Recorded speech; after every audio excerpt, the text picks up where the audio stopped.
요한복음 6장 22절에서 29절입니다. 예수님이 갈릴리 바다 건너편 가버나움으로 가십니다. 이 본문 앞의 이야기에서는 예수님이 오병이어로 5,000명을 먹이시고 그 예수님을 따르고자 하는 사람들을 떨쳐놓고 홀로 산을 올라가셨어요. 그리고 제자들은 바다 건너편 가버나움으로 가라고 하시고 그 제자들이 갈릴리 바다 지나가는데 풍랑을 만났어요. 그 두려워하고 있을 때에 예수님이 물 위를 걸어오셨죠. 내니 두려워하지 말라 하시고 배에 타는데 이 풍랑이 잠잠하고 배가 가고자 하는 가버나움으로 가셨다 하는 겁니다. 예수님이 가버나움으로 가셨다 하는 이제 말을 사람들에게 들은 사람들이 예수님을 찾으러 가버나움으로 갑니다. 이 사람들의 그 열정이 대단하죠. 근데 예수님 반응은 좀 의외입니다. 25절 보면 바다 건너편에서 예수님을 만나가지고 예수님 언제 여기 오셨습니까? 라고 해요. 이렇게 말하는 이유는 제자들만 배를 타고 간 것을 봤지 예수님이 배 타고 가시는 건 못 봤거든요. 그런데 와서 보니 예수님도 같이 있는 겁니다. 예수님이 물 위를 걸으시는 거 아무도 못 봤던 거죠. 제자들은 봤고요. 예수님이 이 사람들이 이제 하는 말에 대해서 이렇게 말씀합니다. 내가 진실로 너에게 이르노니 너희가 나를 찾는 것은 표적을 본 까닭이 아니요 떡을 먹고 배부른 까닭이로다 합니다. 예수님을 찾는 까닭이요 배가 불러 오병이어로 배가 불러 예수님을 따라다니면 굶지는 않겠다 배불리 먹겠다 하는 그런 마음으로 예수님을 따랐다 합니다. 그 앞에 4장에서는요 4장 48절에서는 너희는 표적을 보지 못하면 도무지 믿지 못한다고 말씀하셨어요. 가나 혼인잔치에서 표적을 행하신 후에 그 뒤에 표적을 구하는 사람들에게 하시는 말씀입니다. 그리고 오늘 본문에는 표적이 아니라 배부름을 구하는 사람들에 대해서 주시는 말씀입니다. 예수님이 원하는 사람이 어떤 사람이라고요? 말씀을 듣고자 하는 사람입니다. 왜냐하면 이 말씀에 생명의 능력이 있거든요. 왜냐? 이 말씀이 곧 하나님이시고 말씀하시는 예수님이 곧 말씀 그 자체이십니다. 그래서 말씀을 듣고서 깨닫고 감동하여 따르면 가장 좋은 믿음이에요. 그 다음에 이제 표적입니다. 하나님의 아들이신 예수님이 표적을 행하신 이유가 뭐겠습니까? 출애굽의 10가지 재앙을 보면 그런 재앙을 통해서 이스라엘 사람이 야 우리가 믿는 하나님이 진짜 하나님이시네 라고 하는 겁니다. 똑같이 복음서에 예수님의 그 표적은 이런 표적을 통해서 예수님이 야 하나님의 아들이시네 메시아시네 하고 예수님을 바라보게 하는 겁니다. 그렇게 해서 예수님을 따르면 이제는 배부름도 아니요 표적도 아니요 말씀을 듣게 됩니다. 이 말씀이 사람을 살려요. 예수님의 능력이 나타나는 것을 표적과 기사라 부르는데요. 예수님의 생명은요. 능력하고 생명하고 좀 다르죠. 그렇죠? 주의하고 귀신을 쫓는 데에서 천국에 들어갈 것이 아니다 그랬죠. 누가 천국에 간다고요? 하나님의 뜻대로 행하는지요. 그 하나님의 뜻이 뭡니까? 말씀입니다. 말씀대로 행하는 자가 생명을 가지고 있는 겁니다. 예수님이 하시는 말씀 27절에 이 떡을 먹고 배가 불러서 따라온 사람들에게 하시는 말씀입니다. 썩을 양식을 위하여 일하지 말고 영생하도록 있는 양식을 위하여 하라. 이 양식은 인자가 너에게 주리니 인자는 아버지 하나님께서 이치신 자니라. 썩을 양식을 위하여 일하지 말랍니다. 썩을 양식이 뭡니까? 먹으면 똥으로 나오고 죽으면 썩어지는 것입니다. 영생하도록 있는 양식이 뭡니까? 우리의 영혼을 살리는 양식이죠. 우리 영혼을 살리는 양식이 뭐겠어요? 하나님의 말씀이죠.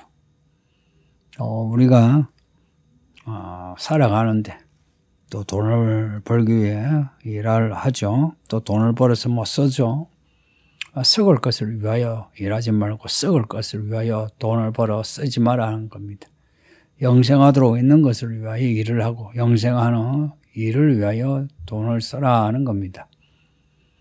이 양식은 이제 27절 뒤에 이 양식은 인자가 너에게 주리니 이 양식이 뭡니까? 영생하도록 있는 양식입니다. 우리 예수님이 우리에게 주시는 것은 영생하도록 있는 양식입니다. 영생하도록 있는 양식. 영생하도록 있는 양식을 먹으면 영원히 배가 부르지 않아요. 배가 고프지 않다고요. 사마리아 여자 이야기에서는 예수님이 주시는 생수를 마시면 영원히 목마르지 아니하다.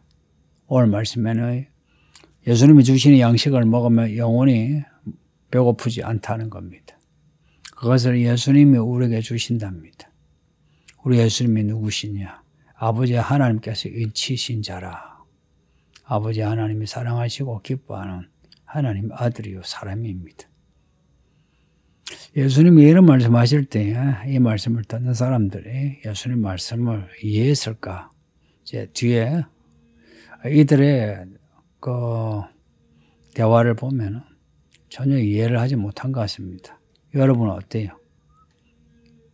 이 6장을 읽으면서 여러분이 이 말씀은 이해가 되시는지요? 지금 예수님 앞에 있는 이 사람들은 오병이어로 나사렛 예수가 오병이어로 5,000명을 먹이셨다. 대단하다. 메시아다. 하고 따라왔죠. 이에 대해 예수님의 칭찬하시는 게 아니라 너희가 배부름을 가지고 배부른 것 때문에 왔다야 합니다. 표적도 아니고. 배불리 살기 위해서 예수 믿는 사람들, 그 사람들 어때요? 예수님을 먹여주죠. 우리 예수님도 먹여주시는 분인 거 잊지 마세요. 그런데 그렇게 먹여준 거 금방 허기져요. 그래서 이런 사람은 교회를 다녀도 평생 허기진 삶을 삽니다. 뭐 돈을 많이 벌어가지고 잘 살아도요, 인생이 허기져 있습니다. 자, 제가 목회 좀 하고 나이 먹으니 참 이 사람이요, 좀 가졌다고 해도요, 목마름이 있고 허기짐이 있는 걸 봅니다. 그래서 예수님이 썩을 일을 위하여 하지 말랍니다. 그러니까 썩을 일을 하지 마라, 썩을 일을 위하여 살지 말라 하는 겁니다. 뭐겠습니까? 먹고 마시고 똥 싸는 거, 돈을 벌어서 집 사고 하는 거. 사실 뭐 그런 게 다 썩을 일 아닙니까? 우리가 죽으면 썩어질 몸뚱아리고 죽으면 놔두고 가는 집과 땅입니다. 이게 다 썩을 일입니다. 그것을 위하여 살지 마라는 겁니다. 돈을 벌어서 그것을 사지 마라. 뭐 이거 아니에요. 그런 것을 위하여 살지 마라는 겁니다. 이 말을 이해를 잘해야 돼요. 그러니까 무엇을 위하여 살라 하는가? 썩지 않을 일을 위하여 일을 하고 돈을 쓰고 살아납니다. 썩지 않을 일이 뭐겠습니까? 우리 영혼이 사는 겁니다. 여기서 우리의 영혼이 살고 죽어서 우리 영혼이 사는 겁니다. 그런 일은 우리 예수님이 우리를 구원하러 오신 것처럼 우리도 또한 사람을 얻는 일이 가장 좋은 일입니다. 가장 좋은 일, 가장 생명력이 있는 일입니다. 28절에 보면 이 사람들이 물어요. 그러면 우리가 어떻게 하여야 하나님의 일을 합니까? 라고 물으니까 예수님이 하시는 대답이 하나님께서 보내신 일을 믿는 것이 하나님의 일이다 합니다. 하나님의 일이 뭐냐? 하나님께서 보내신 예수 믿는 일이 하나님의 일입니다. 하나님의 일 잘하세요. 그래서 제가 자주 강조하는 게 잘 믿으라고요. 교회는요, 믿고 구원받는 데입니다. 이것저것 하려고 하지 마세요. 그거 하면서 괜히 자뻑으로 뭐 이것저것 자랑하는 일이 한국교회에 차고 넘칩니다. 거기에다가 우리가 더할 필요 없고요. 우리가 하는 일은 우리 예수님이 우리를 위하여 십자가 피 흘려 죽으셨으니 우리를 피로 사신 거 우리가 확인하는 겁니다. 그래서 우리가 죄 사함 받고 성령을 받아서 하나님의 인침을 받은 사람으로 살아가는 겁니다. 일 중에 가장 큰 일이 무엇이냐? 하나님을 믿는 일입니다. 예수 믿는 일이 가장 큰 일이요 중요한 일입니다. 그 영생이 무엇이냐? 예수님 믿는 일이라는 겁니다. 뒤에 17장 앞부분에 이런 말씀이 있어요. 아버지가 아들에게 권세를 주시는 이유가 무엇이냐? 만민에게 영생을 주시려고. 영생은 유일하신 하나님과 그가 보내신 자 예수 그리스도를 믿는 거랍니다. 오늘 이 말씀에는 하나님께서 보내신 이를 믿는 것이 하나님의 일, 영생하는 일이라고 합니다. 17장에서는 유일하신 참 하나님과 그가 보내신 예수 그리스도를 아는 겁니다. 예수 그리스도를 아는 것. 그리고 예수 그리스도를 믿는 것.